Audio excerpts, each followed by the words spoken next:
जी हाँ साथियों, आप सभी क्षेत्रवासियों को नए साल के नए दौर पर न्यू धर्मेंद्र डीजे की तरफ से ढेर सारा प्यार व हार्दिक शुभकामनाएं। जी हाँ, हमारा पता है कुसुआ फाटक, मनौरी, प्रयागराज और हमारा मोबाइल नंबर है 9795041800। धन्यवाद। हम हैं न्यू धर्मेंद्र डीजे कुसुआ फाटक वाले।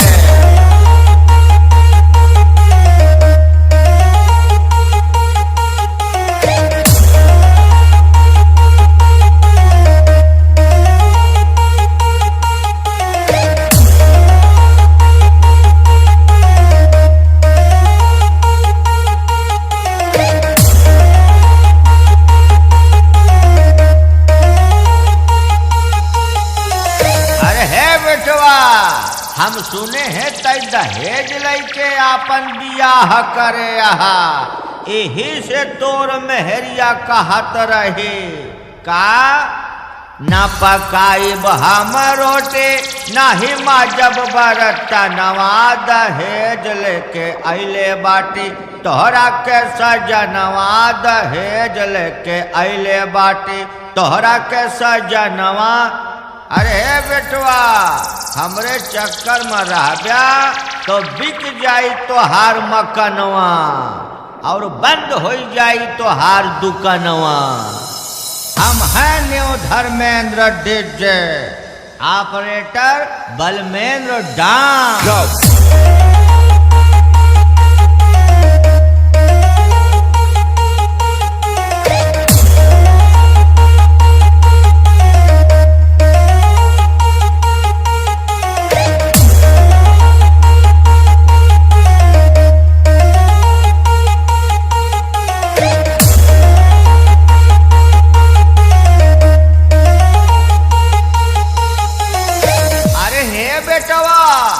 बहुत चौड़िया कहा, तनी आपन नाम पता तो बताओ और सुन, चाहे तू बता चाहे ना बता, हे बेटवा ढूंढ लूंगा तेरा नाम पता।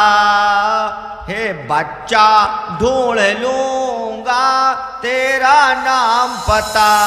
हे बेटवा, हमसे सटक हो तबई अपन गाड़ी सटा, नहीं तो सारे तू हमसे दूर हटा।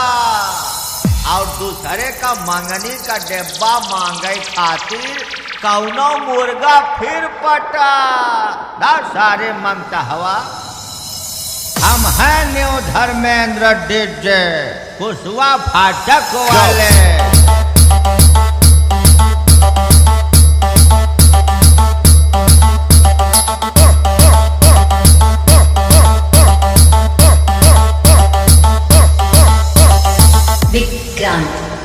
अरे है बेटा, अब हम बजाएंगे मिस्टर लबा लबा मेरे आंखों का जादू, मिस्टर लबा लबा मेरा दिल धड़काए, मिस्टर लबा लबा मेरी जान ये जाए। अरे है बेटवा, हम तो का न्योता देते ही तय हमारे कंपटीशन में आए।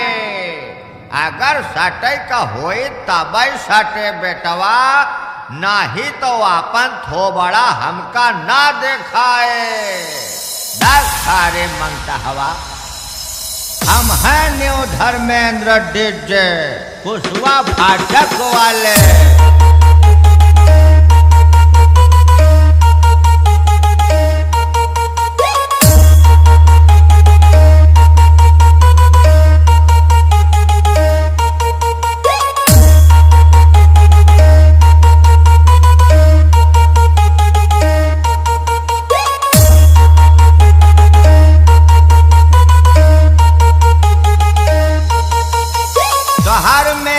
प्रियंका चोपड़ा और तू हार रोशन, तोर डीजे बा खाज खुजले हम ओके जाली मलोशन। अरे हे बिटवा, तनी काजे से बजावा, नहीं तो बेलना से मारी तोर पड़ोसन। ओका ज्यादा सारे हम हैं न्यू धर्मेंद्र डीजे कुशवा फाटक वाले, ऑपरेटर बलमेंद्र डांग। Go.